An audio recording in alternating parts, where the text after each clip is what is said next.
Double engine film ग्रामीण तेलंगाना से आने वाली एक अनछुई कहानी। अंडरग्राउंड इंडी तेलुगु सिनेमा के ध्वजवाहक रोहित पेनुमत्सा और कैंप साहसी विवेक सागर के डूबे हुए संगीत से सराबोर एक अनोखी साहसिक और आने वाली उम्र की कहानी लेकर आए हैं। हम में से कई लोगों के लिए जो मुख्यधारा के सिनेमा को नाटकीय रूप से देखने के आदी हैं, एक फिल्म कभी कभी हमें इंडी दृष्टिकोण अपनाने की गारंटी देती है। हाल के वर्षों में कुछ हिंदी तेलुगु फिल्में आई हैं जो तेलंगाना और आंध्र प्रदेश की उपसंस्कृतियों को दर्शाती हैं। इनमें से अधिकांश हिंदी फिल्में कभी कभार अपवाद के साथ कुछ पहचानने योग्य अभिनेताओं या परिचित कहानी कहने की संरचना के मामले में अभी भी व्यापक मुख्यधारा के ढांचे के भीतर हैं।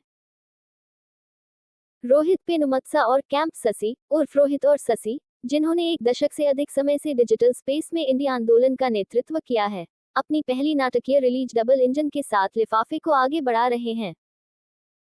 डबल इंजन में शौकिया और थिएटर अभिनेताओं का मिश्रण है जो ऐसे किरदार निभा रहे हैं जो तेलंगाना के एक शुष्क गांव से आते हैं।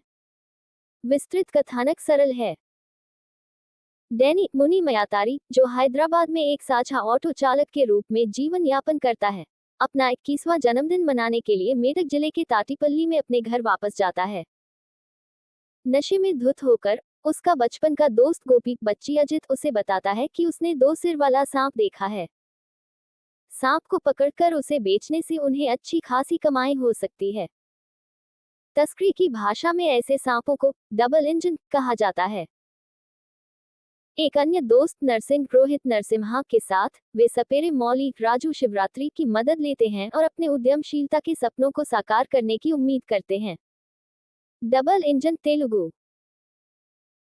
कलाकार मुनी मयातारी, बच्ची अजित, रोहित नरसिम्हा निर्देशन, रोहित पेनुमत्सा संगीत, विवेक सागर कहानी। हैदराबाद में एक 21 वर्षीय ऑटो चालक तेलंगाना में अपने गांव लौटता है और अपने दोस्तों के साथ जल्दी पैसा कमाने के लिए 2 मुंही सांप की तलाश में निकल पड़ता है। रोहित और ससी इस कहानी को कैसे सुनाते हैं, इससे बहुत फर्क पड़ता है। शशांक राघुला के दृश्य, ग्रंज और यथार्थवाद के स्पर्श के साथ हमें डैनी के जीवन के एक दिन के स्नैपशॉट देते हैं। हम उसे हैदराबाद में यात्रियों को ले जाते हुए देखते हैं। काम पर जाने वालों से लेकर नशीले पदार्थों के उपभोक्ताओं तक यात्री भी बहुत विविध हैं। जैसे जैसे वह अपना दिन बिताता है, डैनी को अपना स्वैग दिखाने का मौका मिलता है जिसे विवेक सागर के संगीत द्वारा और भी बढ़ाया जाता है। वास्तव में संगीत फिल्म की रीढ़ है और विवेक ने ग्रामीण लोक और शहरी सुरों का चतुराई से मिश्रण करके लगभग एक रॉक कॉन्सर्ट प्रस्तुत किया है। जबकि हम डैनी के माध्यम से हैदराबाद का एक अलग पक्ष देखते हैं। एक बार जब कहानी ताटीपल्ली में स्थानांतरित हो जाती है तो यह एक पूरी नई दुनिया है। टेराकोटा छतों वाले पत्थर की दीवारों वाले घर ऐसे प्रतीत होते हैं मानो वे समय के साथ जम गए हों, शहरीकरण से अछूते हों। डैनी एक दोस्त से उधार ली गई एक समकालीन बाइक में आकर किशोर, साई किरण और कुमार पवन नामक गांव के आवारा लोगों के बीच हलचल मचा देता है।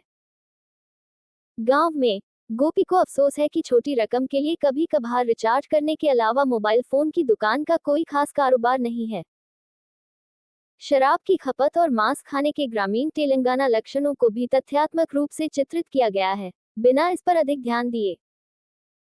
बातचीत ऐसे होती है मानो किसी ने दोस्तों और परिवार के सदस्यों के बीच की नोकझोंक को रिकॉर्ड करने के लिए एक खुला कैमरा लगा दिया हो। सिंक ध्वनि रिकॉर्डिंग आदित्य द्वारा रिकॉर्डिंग, तेजा एएसजी के द्वारा ध्वनि डिजाइन और अजीत जॉर्ज द्वारा ध्वनि मिश्रण प्रामाणिकता को बढ़ाती है। शुष्क परिदृश्य इस बात का संकेत है कि गर्मियों के दौरान मूल निवासी इससे कितना परेशान रहते हैं। 105 मिनट की इस फिल्म में गति तब आती है जब दोस्त दुमुहे सांप की तलाश शुरू करते हैं। ऐसे हिस्से हैं जहां कुछ भी नहीं होता दिखता है। यह उस शिकार का प्रतिबिंब है जो आगे बढ़ने के साथ कष्टकारी होता जाता है।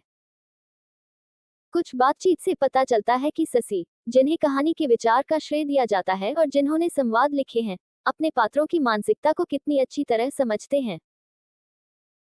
जब उनके पास बिस्कुट और पानी खत्म हो जाता है और वे घर से बहुत दूर होते हैं, तो लड़कों को पिछले दिन डैनी की बहन गायत्री गुप्ता द्वारा परोसी गई स्वादिष्ट मटन करी याद आती है। कठिन दिन से गुजरते समय आखिरी अच्छे भोजन के बारे में सोचना मानवीय प्रवृत्ति है। ग्रामीण परिवेश के कुछ अन्य पहलू हमें पात्रों के सामाजिक स्तर के बारे में बताते हैं। वे दलित ईसाई हैं, और दिन के समय की घोषणा करने वाला चच हमें सूचित करता है कि उन्होंने सांप की खोज में पूरा दिन बिताया है। क्या उन्हें सांप मिला? ये सारहीन है। जो कहानी कॉमेडी से युक्त जीवन के एक टुकड़े के रूप में शुरू होती है, वह एक साहसिक नाटक और आने वाले युग की कहानी में बदल जाती है। डैनी, गोपी, नरसिंह, मौली, किशोर और कुमार की भूमिका निभाने वाले कलाकार यथार्थवादी चित्रण करते हैं और तेलंगाना बोली में निपुण हैं। एक दृश्य में एक पात्र बीटल्स टी शर्ट पहनता है, और मैं आश्चर्यचकित हुए बिना नहीं रह सका कि उसने इसे कहां से खरीदा होगा और क्या वह बीटल्स के बारे में जानता था।